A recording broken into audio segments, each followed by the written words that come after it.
What's up everyone, my name is Hisham, also known as Hashu, and today we're going to be reviewing the P252 MDN Diode by Pulsar Modular. Let's go. Alright, so I have my plugin in the master track, and first let's go over at its GUI. We have a release, which is just a release knob. You have your VU meter, you have it in dBFS, VU. You have speed, this is the speed of how fast your needle is reacting. You have your output, which is just the output. You have normal and heft. Heft just makes it sound more like bassy, more deep, hefty basically. You have gain reduction, you have your left and right. You have linking, basically if you have it at 100%, let's say on your right side you have more compression. Since you have it at 100%, the left side will compress just as much as the right side, and of course 0% means the right side will just compress individually. Then you have stock and drive. If you enable drive, you have a knob to enable how much drive you want. You have your bypass button. You have trim in and trim out. Then over here you have your threshold. It says +10 and -25, however it's much different than what you see. I'll be explaining it later. Then you have your compressor ratio. You have linear, which just gives you the sound of the compressor without actually doing any compression. And then you have all the way to hard limit, which just limits it very hard. You have your mix knob down here. You have sidechain feed forward and feed backwards. Basically, it feeds back into your input signal.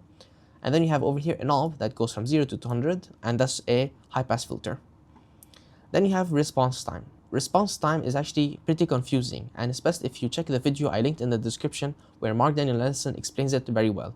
And up here we have match. So match, basically what it does is it matches your input and your output signal. So if you look at your meter, you have a red needle and a black needle. The red one is your process signal and the black one is the original signal. So if you click on match, let's look at the needles. What happens to them? It got a little bit closer. But that's because we have it at sustain. If we have it at transient, it's now much closer to each other than before. Now let's look at output. Right now output says -24.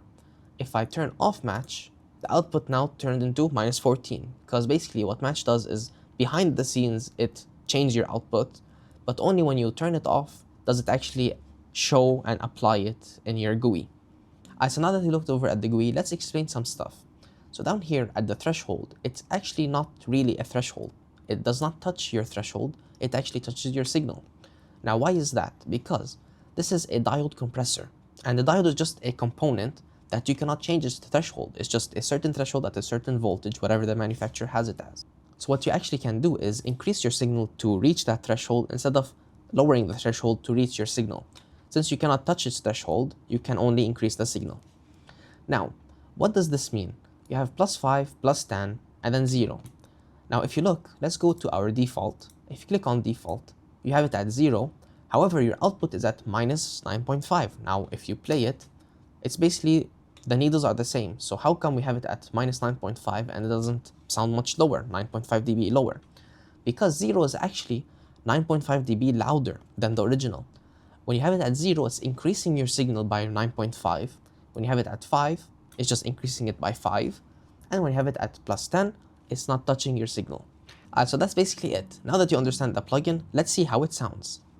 First, let's see how it sounds with just linear, which basically means that it's just giving you the flavor of the compressor without actually compressing.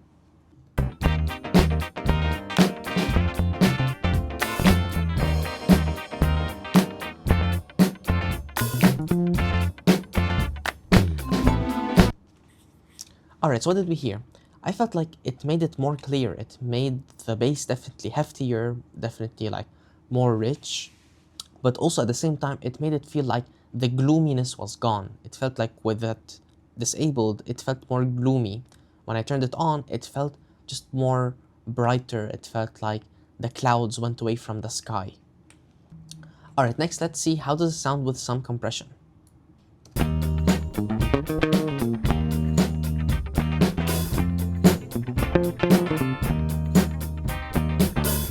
Let's try that one more time.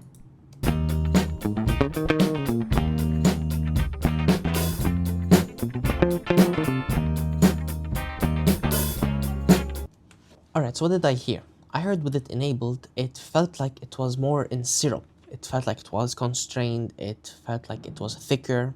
It didn't feel like it was so free to jump around wherever it wanted. It felt definitely thicker, more constrained, and just overall, it was compressing it pretty well. Alright, now let's look at Heft. What does Heft do?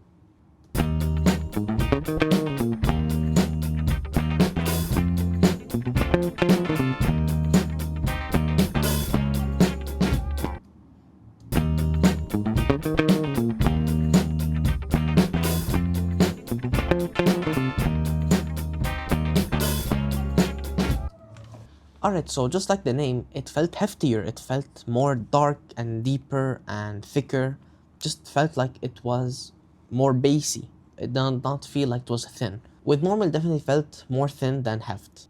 And lastly, let's look at drive.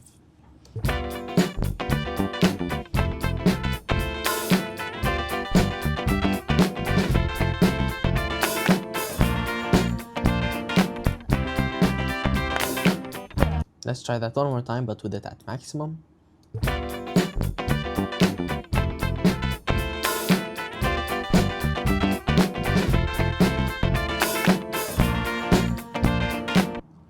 Alright, so just like it says, it sounded like it had more drive. It just sounded more distorted, and for some parts of the song, you would like that.